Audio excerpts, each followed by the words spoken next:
Bem-vindos à segunda semana do nosso curso de Tecnologias, Informação e Comunicação em Ambientes Educativos.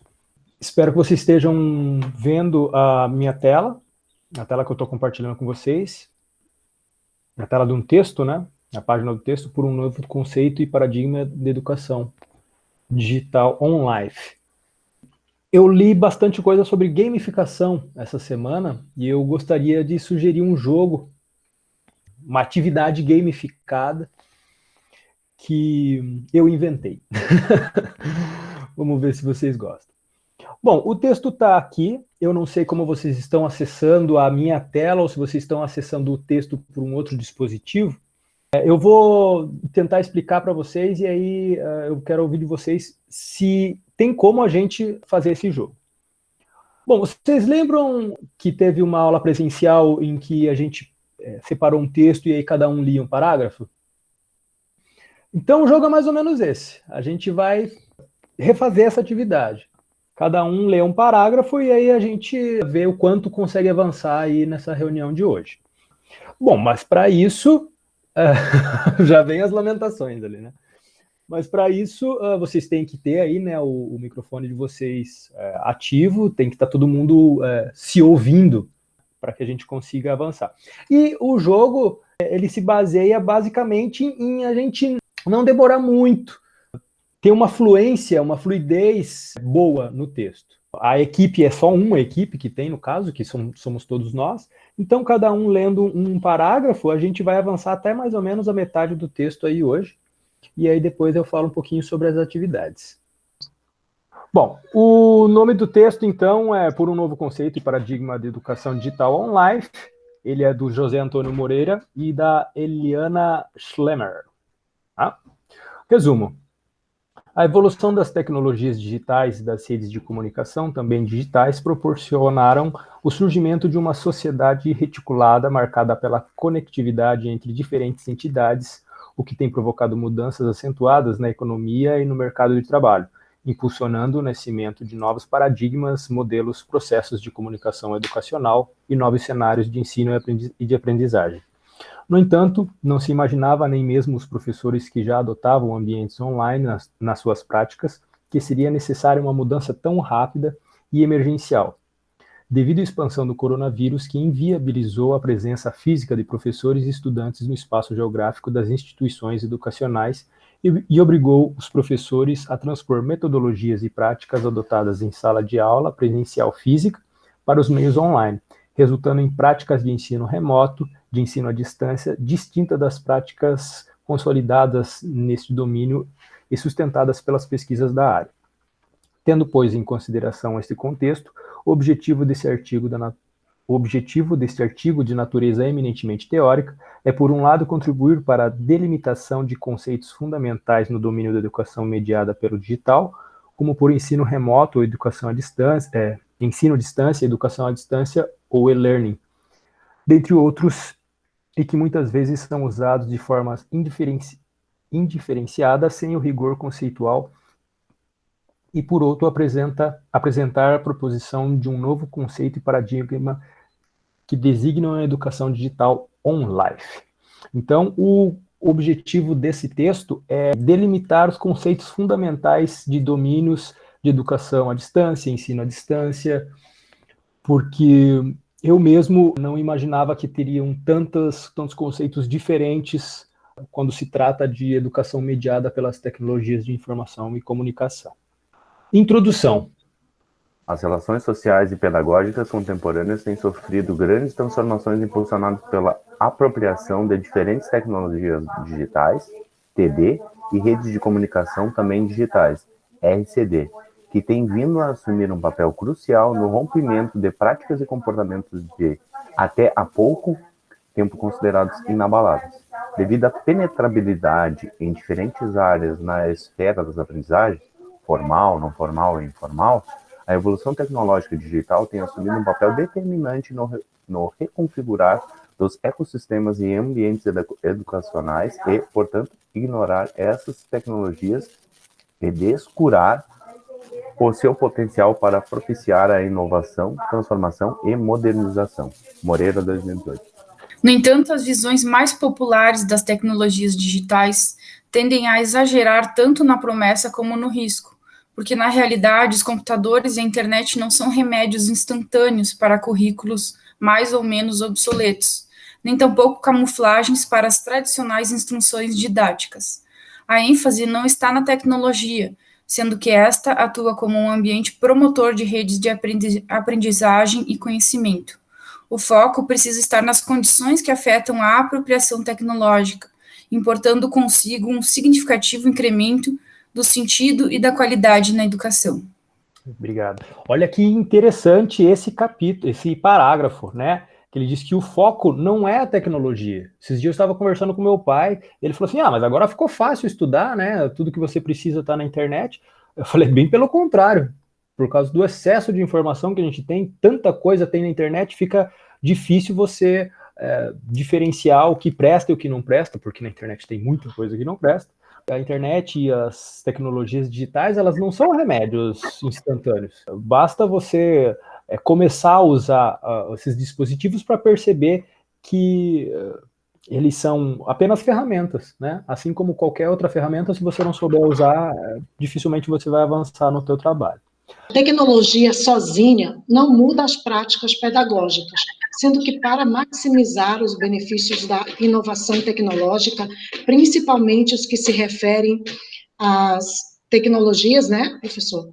Importa alterar a forma como se pensa a educação.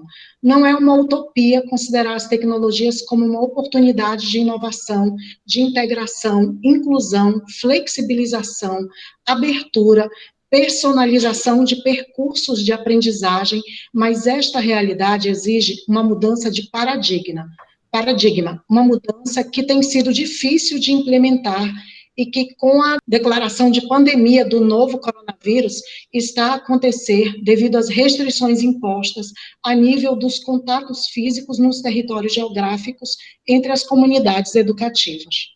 Isso, obrigado. Então, voltando aqui, né, alterar a forma de pensar a educação e não apenas introduzir tecnologia onde muitas vezes nem cabe você colocar um dispositivo ou colocar alguma coisa tecnológica. O importante é você pensar de forma diferente na educação, né? Pensar as metodologias diferentes também. Fora que ainda tem a dificuldade de acesso, né, professor? Tem toda essa questão do acesso às tecnologias, acesso à internet, acesso, enfim, aos instrumentos, né? Sim, na verdade, essas atividades não presenciais que nós estamos desenvolvendo no FRS, elas demoraram tanto para acontecer.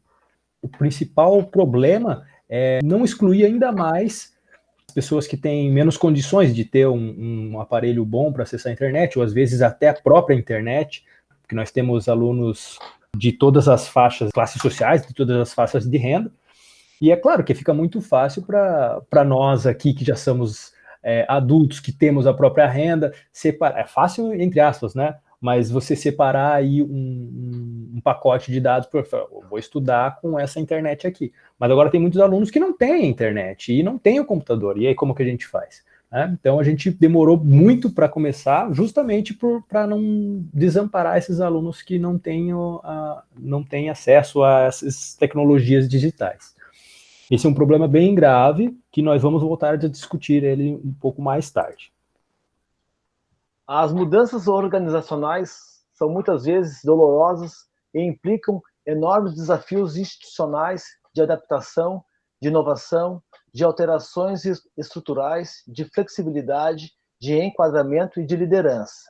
E este é claramente um momento decisivo para assumir a mudança, porque a suspensão das atividades presenciais, físicas, um pouco por todo o mundo, gerou a obrigatoriedade dos professores e estudantes migrarem para a realidade online, transferindo e transpondo metodologias e práticas pedagógicas típicas dos territórios físicos de aprendizagem, naquilo que tem sido apelidado de ensino remoto de emergência.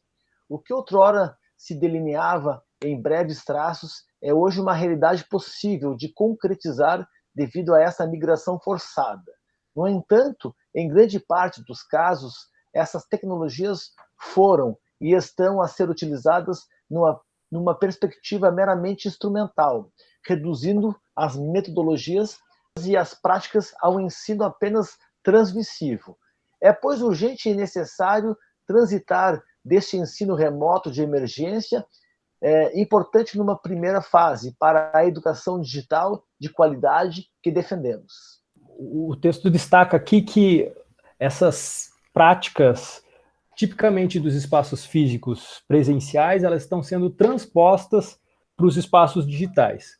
Como nós estamos fazendo agora, eu estou repetindo uma aula que eu gosto muito, que é uma aula de leitura, que é típica de um território físico para um território digital. Território digital é bom, né? Para um espaço digital. Estratégias são possíveis de ser transpostas, sem nenhum prejuízo.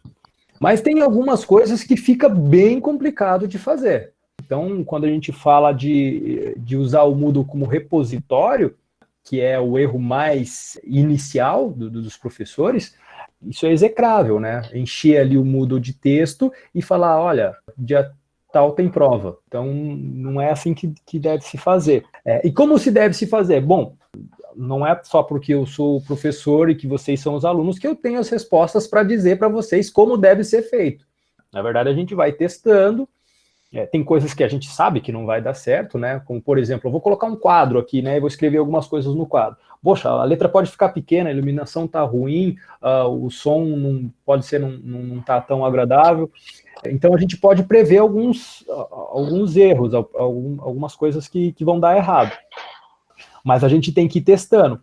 O que é mais importante é que a gente não reduza a utilização apenas instrumental. Estamos usando o Google Meet para fazer uma reunião, mas essa reunião ela é transmissiva no sentido de que a pirâmide em que o professor está lá em cima e os alunos estão abaixo, numa hierarquia de conhecimento, ela não é desfeita. Isso é urgente. Nós precisamos colocar alunos e professores um ao lado do outro, para que a gente consiga realmente fazer uma mudança de paradigma, como estava escrito um pouquinho acima do texto. Esse ensino apenas transmissivo, ele não é muito bem visto pelos especialistas.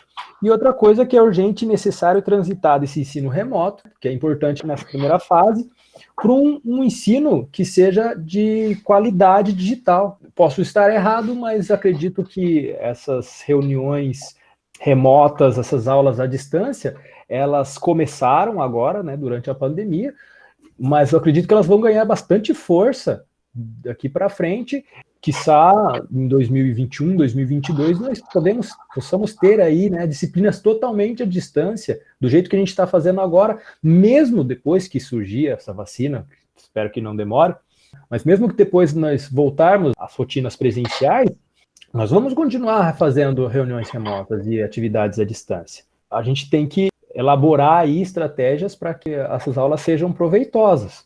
Não adianta fazer aula online do jeito que a gente fazia aula presencial, porque as táticas são outras. Alguém quer falar alguma coisa ou podemos continuar?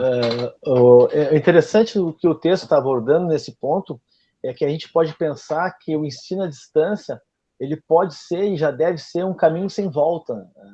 Eu acho importante a gente considerar essa possibilidade. Nós que optamos pelo ensino presencial junto ao Instituto Federal, a gente tem que tomar consciência. Eu, no primeiro momento, vou ser bem sincero, eu sempre preferi o presencial, mas nós temos que tomar consciência que, como eu falei, que é um caminho sem volta, Murilo e pessoal. Nós temos que tentar proporcionar, né, nossos encontros da melhor forma possível para que essa aprendizagem, né, possa ser promovida de um certo ponto, para que todos nós possamos aproveitar de uma certa forma, mesmo que a gente não goste desse sistema, né, Murilo? Sim, com certeza. Mesmo que a gente não goste, nós fomos submetidos a isso, mas agora a gente vai fazer do melhor jeito. Não adianta ficar, como eu coloquei no fórum ali, né? Seria mais fácil e mais prático esperar a vacina e falar, vamos voltar só quando tiver presencial. Mas eu acho que não é assim que funcionam as coisas, né? Esperar as coisas se solucionarem. A gente vai testando. Puxando um gancho sobre o que vocês falaram agora, concordo plenamente. Eu concordo com o Eduardo também. Eu sou da era que eu gosto mais do presencial. Mas ouvindo minhas colegas, ouvindo os profissionais hoje, o que me relatou uma colega minha que ela nunca fez tanto curso online como ela tem feito por causa da pandemia. Que a pandemia tem proporcionado para ela um baita conhecimento e também um pouco ela tem economizado bastante. Por exemplo, ela é cirurgiã dentista, ela costumava ir para São Paulo fazer os cursos e lá tinha que pagar passagem, hotel, e era bem mais complicado, se ausentava da cidade e tal. Hoje eles acham assim, toda essa área que está trabalhando, eles acham bem mais prático esse ensino à distância, que tem proporcionado acesso a vários cursos bons, a várias formações onde ele antes precisava viajar e gastar para fazer. Então, assim, eu no início, quando surgiu a aula remota, eu disse, não vou participar, nem pensar, não tenho tempo, sou meia leiga para computador, essas coisas, não tenho muito material também, tenho problemas com o computador e tal. Mas depois eu disse, poxa, eu vou ter que começar a correr atrás, porque quem vai ficar para trás sou eu, né? Eu acho que a gente tem que se adequar, só isso. É complicado? Só que a gente precisa se adequar a tudo isso. E eu acho que nós temos muitos a ganhar com isso. Uhum. Você tocou num ponto muito importante aí que você falou do preço, né? A educação à distância ela é muito mais barata do que a educação presencial, mas nem se compara. É claro que existem alguns cursos que são financiados, que você tem que, inclusive, dar um incentivo financeiro ali para conseguir o certificado, mas agora, nessa pandemia, o que surgiu de curso de excelência gratuito, olha, não está escrito.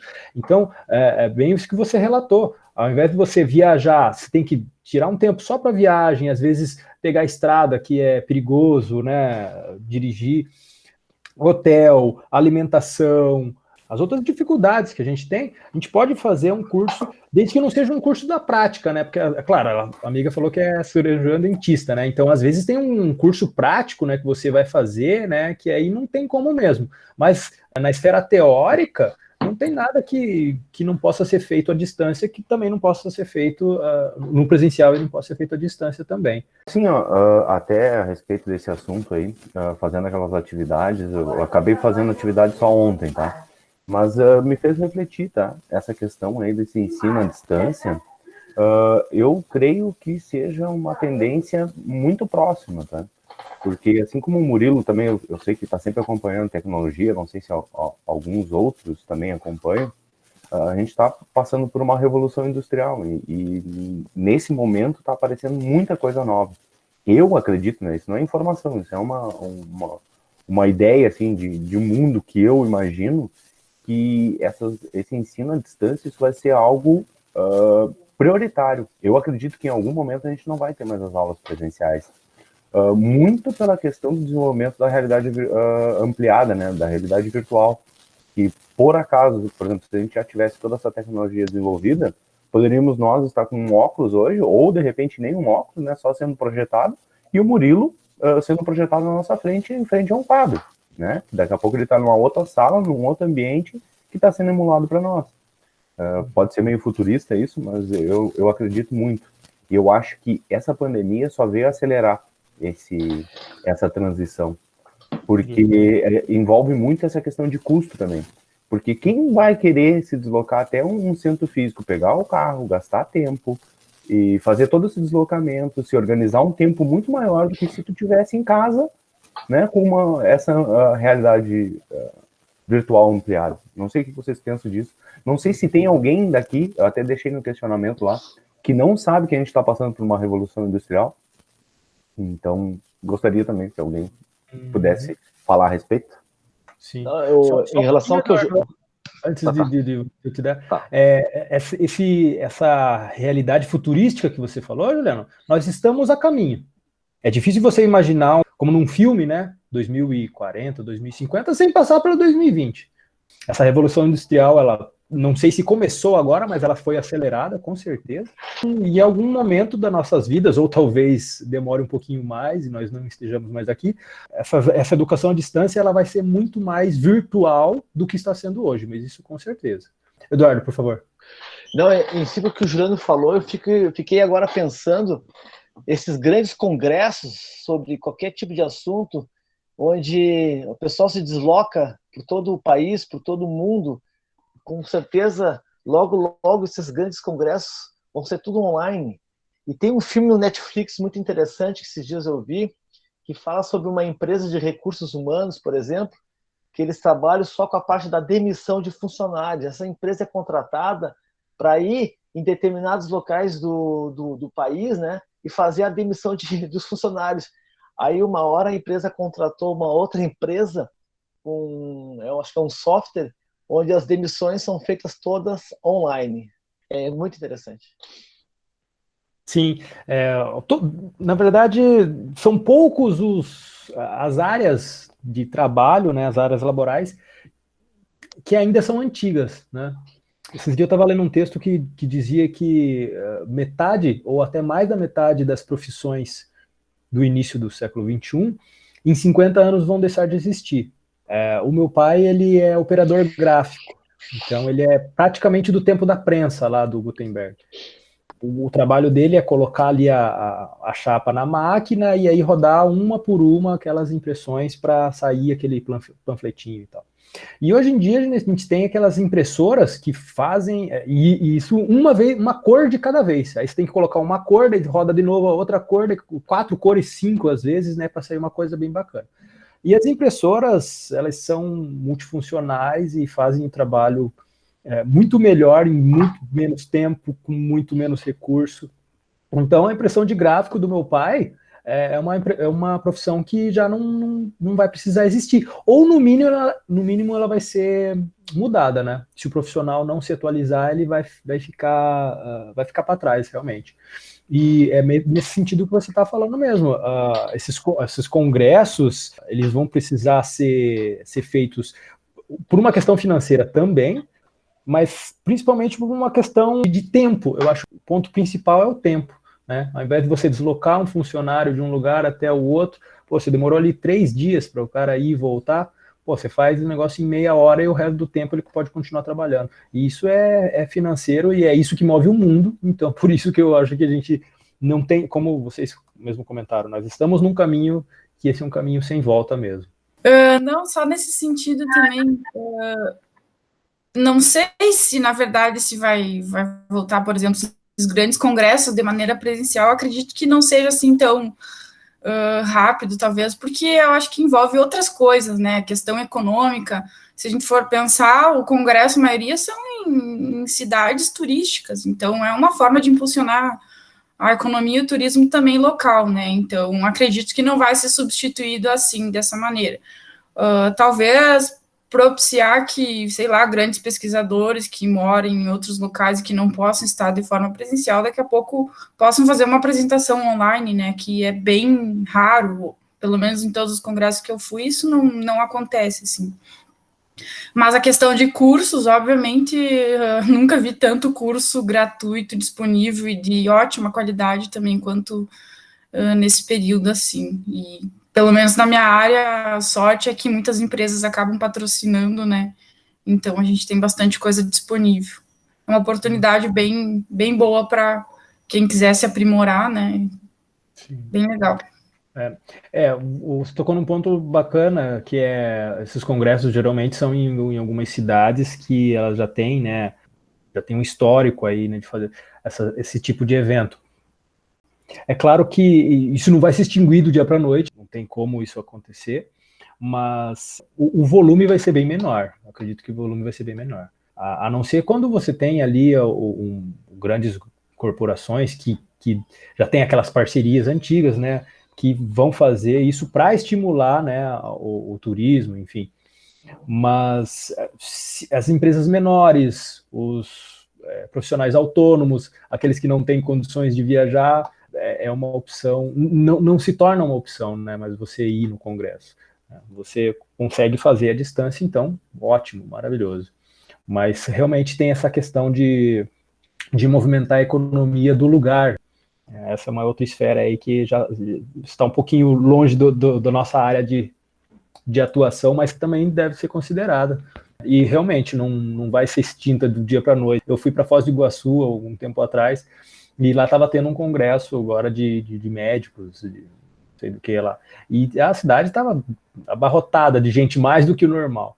Talvez um congresso desse, né, com pessoas importantes, com empresas, com corporações financiando, Ok, mas fazer uma reunião ali de meia dúzia de pessoas de uma área que não movimenta muito dinheiro, aí com certeza o online é bem mais prático. Sim, é só para complementar mesmo, que eu concordo com o que o Eduardo falou, que a pandemia ela veio para acelerar muita coisa, inclusive a tecnologia, né? Concordo também com a Maria quando ela fala na questão financeira, né, incluindo o turismo, isso é bem verdade mesmo. Tem muita gente tem muitas cidades, né, que depende do turismo, mas a pandemia veio acelerando porque, tipo, eu já trabalhava quando eu trabalhava, então eu estudava ainda, estava na faculdade, eu comecei a trabalhar com correspondências. E todas as correspondências que eu fazia, eu era contratada por telefone, o contrato era fechado por telefone, por e-mail, então isso já vinha de muito tempo, já era uma plataforma que a gente se inscrevia para poder fazer as diligências, né? Então, e agora com a pandemia, essas diligências vieram, assim, triplicou as demandas de diligência para ser feitas, porque não pode realmente estar se locomovendo, né, de uma cidade para outra, e agora elas estão só triplicando. E na questão de cursos online, realmente eu estou fazendo, né, 2 cursos, até pelo Instituto Federal, 2 cursos que, se fosse presencial, não iria fazer, porque não ia ter condições de dispor do horário para fazer, né, para estudar essas 40 horas, que é a carga horária do curso. E a gente tem que, acho que, aproveitar o quanto pode para fazer os cursos que a gente se interessa, e para também, na questão de movimentar a mente, né, trabalhar a mente, porque só se for ficar parado dentro de casa e não fazer nada, é bem complicado. Tem que utilizar esse tempo para fazer algo mesmo. Com certeza. Tendo, pois, em consideração essa urgência e o contexto que vivemos, pensamos que é muito importante, por um lado, clarificar e demilitar conceitos fundamentais no domínio da educação mediada pelo digital, como ensino remoto, ensino à distância, educação à distância ou e-learning, dentre outros, que muitas vezes são usados de forma indiferenciada, sem rigor conceptual, e, por outro lado, apresentar a preposição de um novo conceito e paradigma que consideramos ajustar-se à complexidade da realidade social e educativa do século XXI, e que designamos como educação digital online. Ok, então a gente precisa diferenciar o que é educação remota, o que é ensino à distância, educação à distância. Duvido que alguém aqui sabia o que era diferente. Ensino à distância e educação à distância. Nós vamos tentar diferenciá-las. A educação mediada pelo digital e suas variantes conceituais. A educação mediada pelo digital faz parte de um novo ecossistema educativo, que muito tem contribuído para a reconceitualização dos processos de ensino e de aprendizagem. Embora seja frequentemente associado a uma racionalidade tecnológica, o conceito de educação mediada pela internet, aplicada aos diferentes contextos de prática, reflete a polissemia que a caracteriza. Na verdade, existem terminologias diferentes para conceitos muito semelhantes, dependendo se o foco é mais nos aspectos tecnológicos ou mais próximo do potencial pedagógico. Quando o foco é no pedagógico, as definições ora centram-se no ensino, ora na aprendizagem e ora na educação, evidenciando muitas vezes um pensamento dualista no que se refere ao que é educação e como se constitui um processo educativo. Assim, torna-se essencial refletir e esclarecer a terminologia e conceitos associados, a fim de facilitar a adoção de um conceito em particular. O termo remoto significa distante no espaço e se refere a um distanciamento geográfico.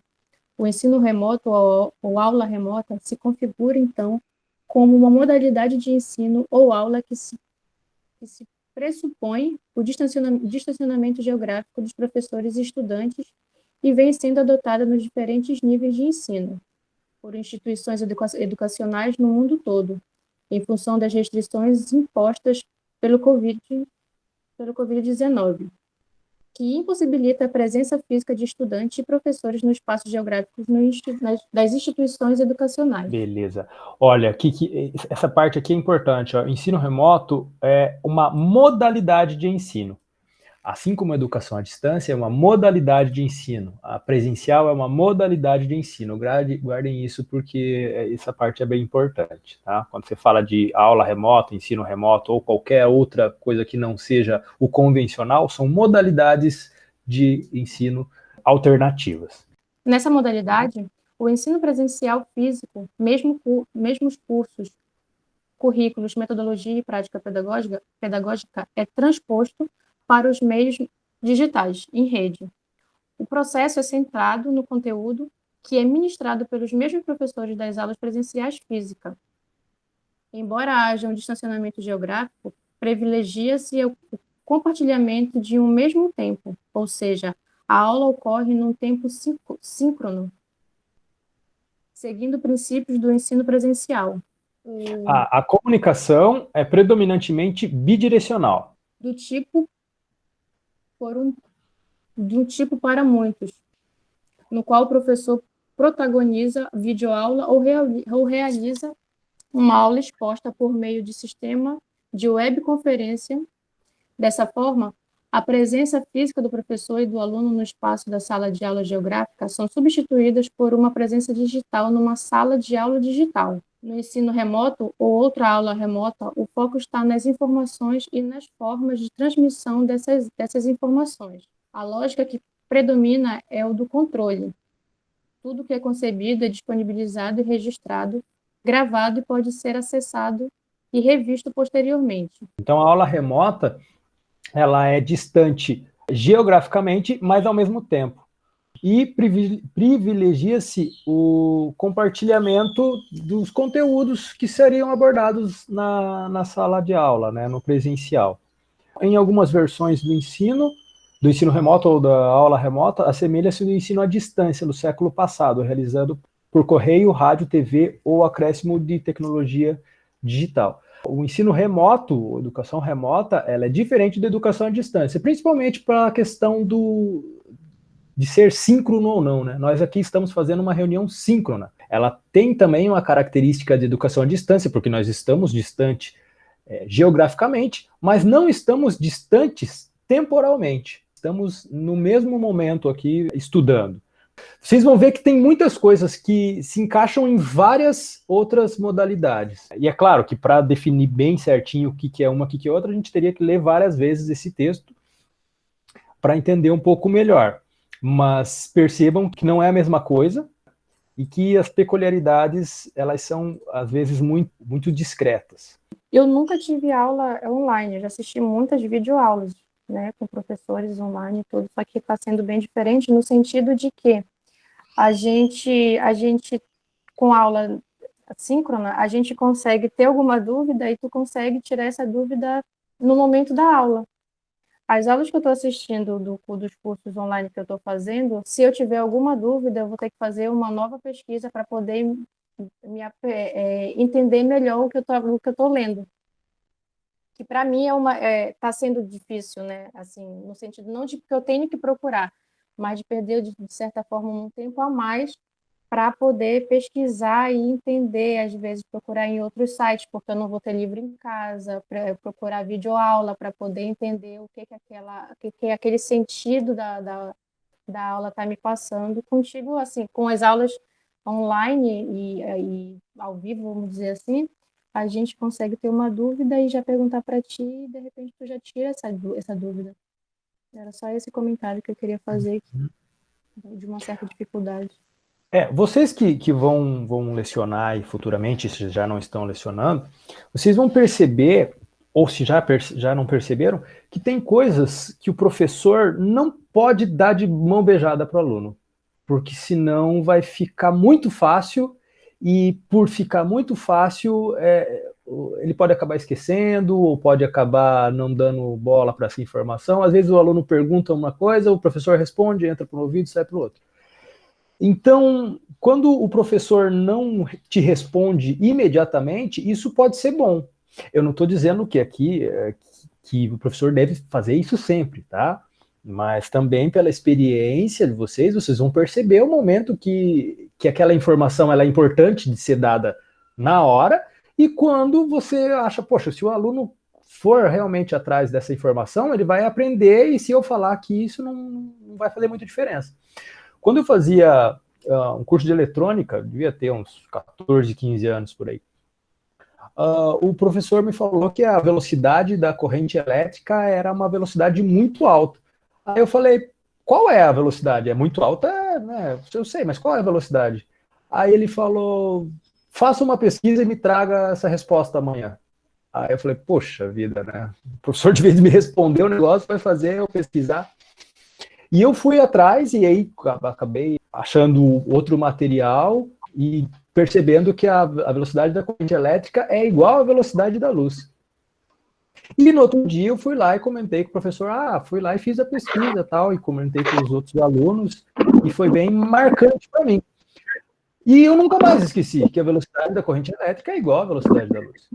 Talvez, né, posso afirmar, mas talvez se o professor tivesse me falado, dado a resposta, talvez eu tivesse esquecido. Tá? Talvez eu não tivesse dado tanta importância para essa informação.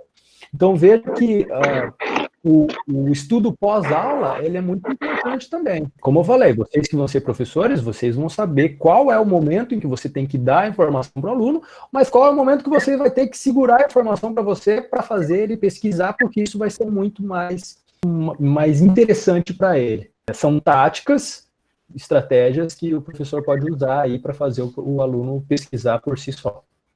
Na situação atual que vivemos, com as restrições impostas pelo vírus, o ensino remoto de emergência é, na realidade, um modelo de ensino temporário, devido às circunstâncias dessa crise. Envolve o uso de soluções de ensino totalmente remotas, idênticas às práticas dos ambientes físicos, sendo que o objetivo principal nessas circunstâncias não é recriar um ecossistema educacional online robusto, mas sim fornecer acesso temporário e de maneira rápida durante o período de emergência ou crise. Há outros exemplos em períodos de crise, em situações de fragilidade ou emergência, onde se implementam modelos de ensino remoto viáveis. Por exemplo, em países do Médio Oriente, onde a educação é interrompida constantemente devido aos conflitos armados, para tirar as crianças das ruas e mantê-las em segurança, o ensino remoto emergencial é usado para que as atividades escolares não sejam interrompidas. Aqui o autor destaca que o ensino remoto ele não tem o objetivo de ser um sistema educacional robusto para suportar essas aulas e essas atividades não presenciais. Eu não concordo, tá? Eu acho que faz parte do papel do leitor também observar o texto e partir e fazer crítica, tá? Então a minha crítica é essa, eu acredito que, claro, o sistema de ensino remoto ele não está preparado, nós, professores e alunos, não estamos preparados, mas como a gente já discutiu aqui antes, nós estamos em processo. E esse ensino remoto, ele precisa ser solidificado. Não acredito que isso seja temporário, como o autor aqui colocou. Tá? Eu acho que isso é uma coisa mais definitiva e que, apesar de nós não termos um sistema robusto que possa suportar essas aulas, nós vamos ter que trabalhar para criar metodologias. As questões técnicas também, elas vão sendo contornadas assim que as dificuldades vão aparecendo, mas isso é uma coisa que é mais definitiva. Eu não acredito que seja tão temporário assim como o autor colocou. Mas essa é a minha visão, se alguém quiser complementar, ok. Eu acredito também que não seja algo que vai ser temporário, né? Seguindo naquela mesma linha de raciocínio, eu acho que isso é uma tendência. Muito pelo custo, né? Acho que vai se tornar algo muito mais utilizado. É que eu acho que ele estava falando especificamente daquele tipo de ensino que recria o ambiente da sala de aula, né? E não de todo o ensino. Mas é que essa crise é uma crise sanitária que ela também não é temporária. Eu estava conversando ontem que o pessoal aqui em casa, a gente vai ter que mudar o nosso estilo de vida, inclusive, né? A gente não vai poder sair abraçando as pessoas que nem a gente fazia antigamente. O modo de viver vai mudar e, por consequência disso, também a nossa forma de trabalhar e de estudar. Talvez o autor esteja pensando que essa crise fosse mais provisória, né? Fosse mais rápida, mas a gente já está aí há 6 meses nessa situação, sem perspectiva de saída por enquanto. Bom, no começo da pandemia eu também pensei que isso ia durar 1 mês ou 2, né? Ensino à distância.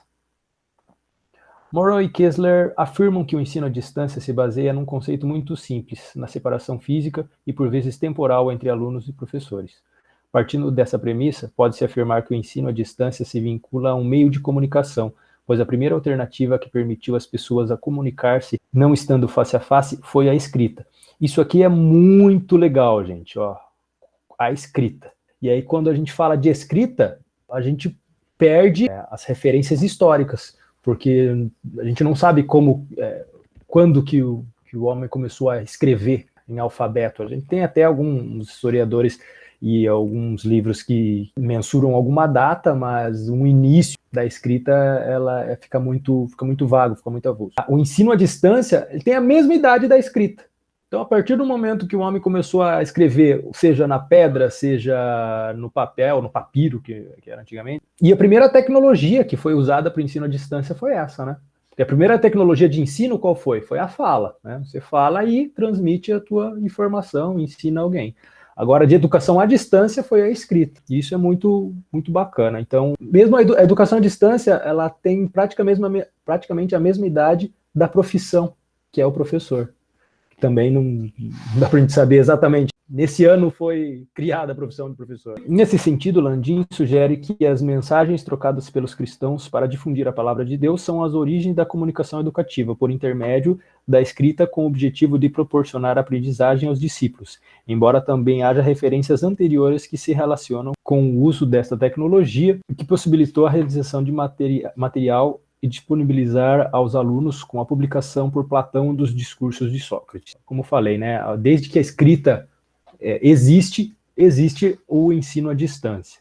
E aqui o autor usa o quê? A tecnologia, né? A escrita é uma tecnologia, eu falei para vocês na aula passada. Qual é a definição de tecnologia, né? É tudo que é capaz de melhorar os processos. Então, se você quer comunicar algo a alguém e usa a escrita, você está usando tecnologia. Você pode usar o lápis, você pode usar o barro na pedra, ou você pode usar o computador. São ambas tecnologias com dispositivos diferentes. Por sua vez, Alves defende que a tese do ensino à distância se iniciou com a invenção da imprensa. Então, veja que autores diferentes colocam datas diferentes para o início do ensino à distância. Qual é o certo, né? Bom, aqui o texto traz vários, que é justamente para deixar você comparar, né, essas datas. Ó, um coloca a imprensa, outro coloca os manuscritos de Platão, o outro coloca os manuscritos dos discípulos de Jesus. São várias informações e que os autores eles não convergem nesse sentido. Porque antes de Gutenberg, os livros eram copiados manualmente, e por isso eram caros e inacessíveis à maioria das pessoas. No que resultava que quem detinha o conhecimento eram quem estava de posse dos documentos escritos, nesse caso, os mestres. No âmbito da evolução da comunicação baseada na escrita, outro importante marco foi, no século XIX, o estudo da correspondência, popularizando através dos serviços postais. Os materiais de estudo eram enviados através do correio por uma escola ou por outra instituição, mantendo-se os alunos e os professores em contato através da escrita. Essa geração de ensino à distância manteve-se assim até meados do século XX, quando o rádio e a televisão começaram a conquistar a popularidade.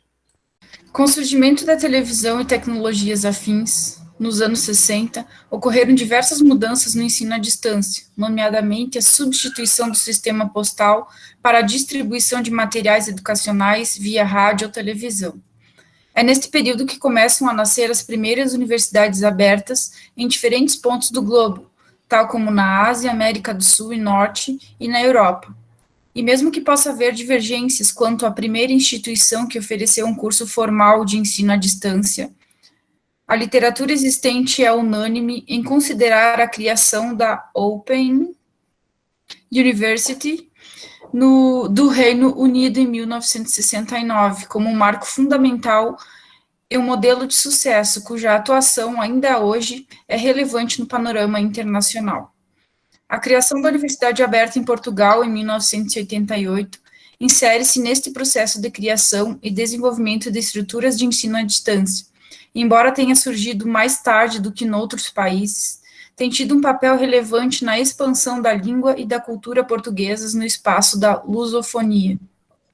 Em 1980, a produção televisiva mudou com o surgimento do satélite e os programas e serviços por cabo, e para responder a esta mudança foram criadas redes de televisão por satélite para serem colocadas à disposição da educação e da formação.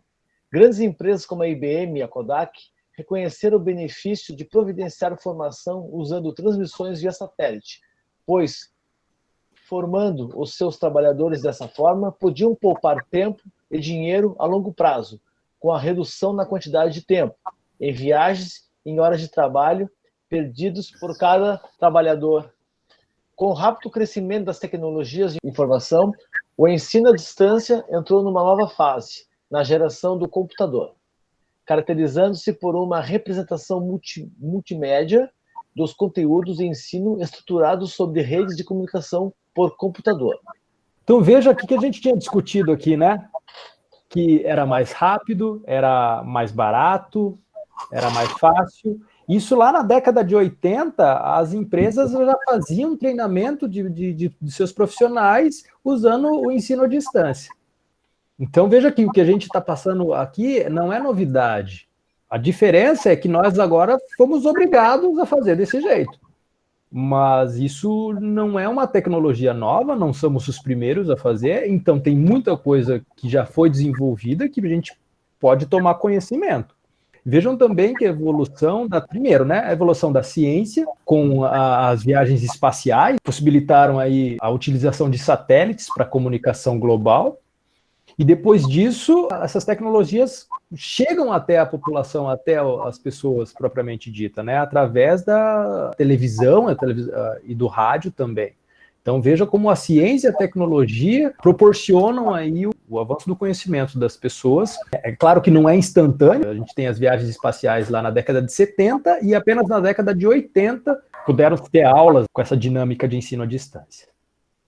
No caso específico do Brasil, existem referências ao ensino à distância desde 1904, quando no Jornal do Brasil foi anunciado nos classificados um curso de datilografia por correspondência.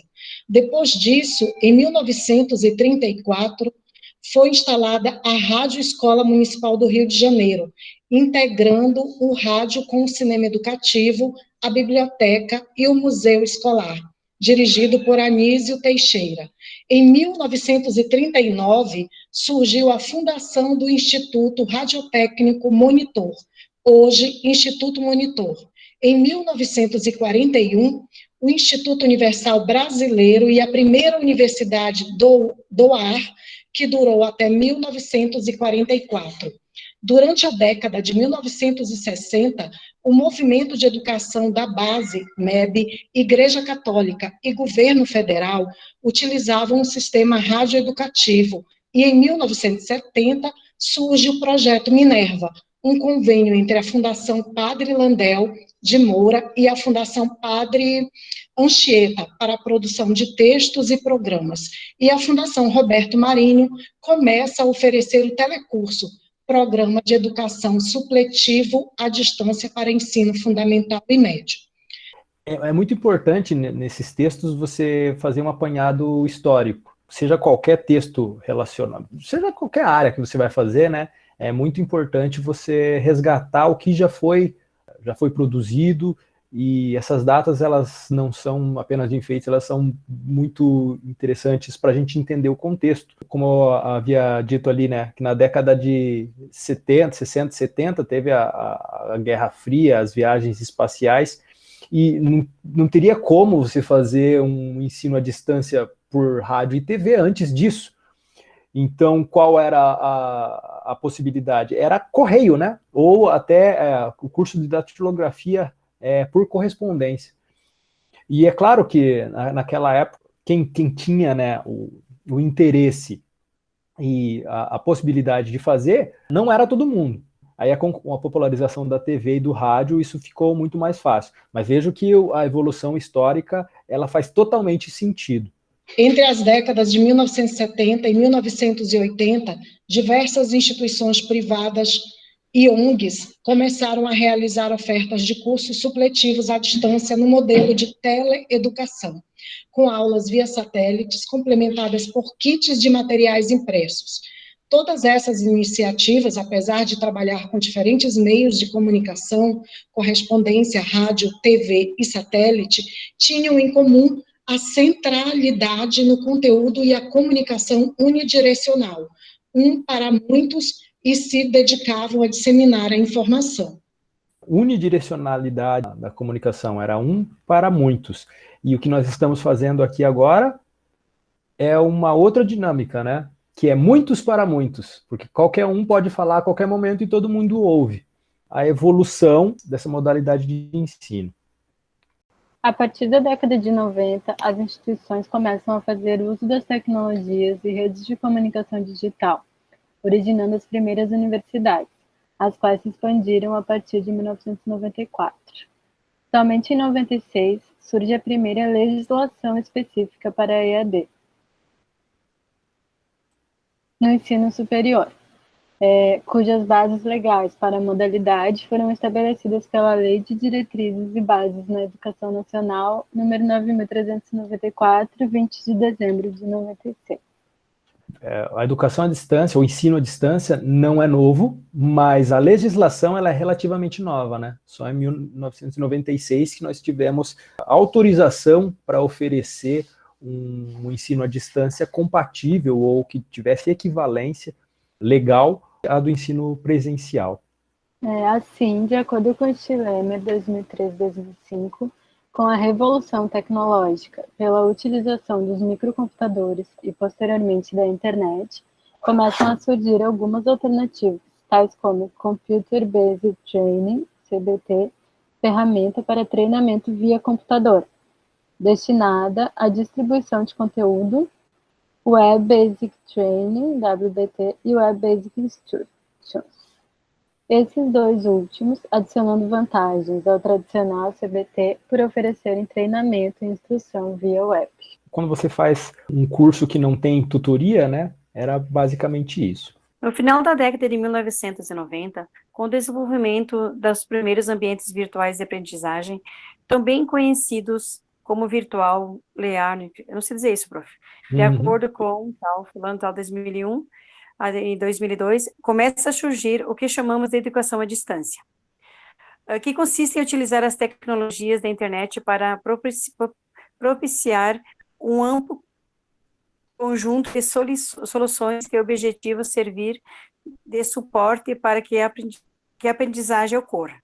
A educação à distância possibilita soluções de aprendizado que vão além dos paradigmas tradicionais, de treinamento, de estímulo-resposta, representado pela concepção empirista e expressos pela oferta de treinamento e instrução, como o CBT, WBT e WBT. A educação à distância e a interação constante entre os sujeitos à tecnologia e às informações, e não havia razão para que o ensino à distância, né, imitasse o que poderia ser realizado em sala de aula presencial, ou pelos meios anteriormente utilizados para o ensino à distância. Com a educação via web, passou a ser possível a atualização, armazenamento, recuperação e distribuição.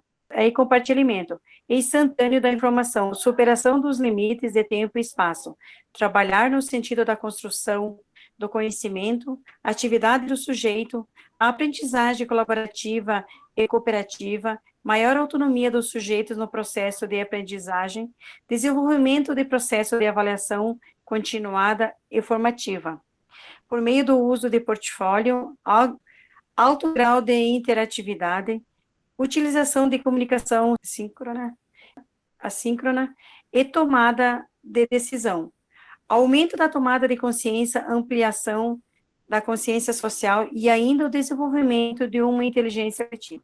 Então veja que a educação à distância ela não tinha razão para ser igual ao ensino à distância televisionado ou radiofônico. O ensino à distância também ele era complementado com material impresso. Aqui na educação à distância o sujeito ele já tem mais autonomia para fazer o seu próprio ritmo de ensino. Mas os cursos MOOC, que são aqueles sem tutoria, eles se encaixam na definição de educação à distância, onde você não precisa necessariamente ter uma interação com o professor. Esses portfólios, né, eles já vêm completos, então você tem todo o material de estudo antes do curso começar. Então você pode ter o teu ritmo, ou ele vai se desenvolvendo e o material vai chegando à medida que você vai evoluindo no curso. Façam a leitura, né? Terminem esse texto e aí façam as atividades. Qualquer coisa vocês podem me mandar e-mail através do Moodle ou do e-mail ou do Moodle, são as duas opções. Então tá, gente. Bom fim de semana para vocês. Espero que tenham gostado assim como eu. E a gente se fala na semana que vem. Beleza? Certo. Bom final de semana. Bom fim. Muito bom. Bom almoço para vocês. Tchau. Obrigada, igualmente, professor. Tchau.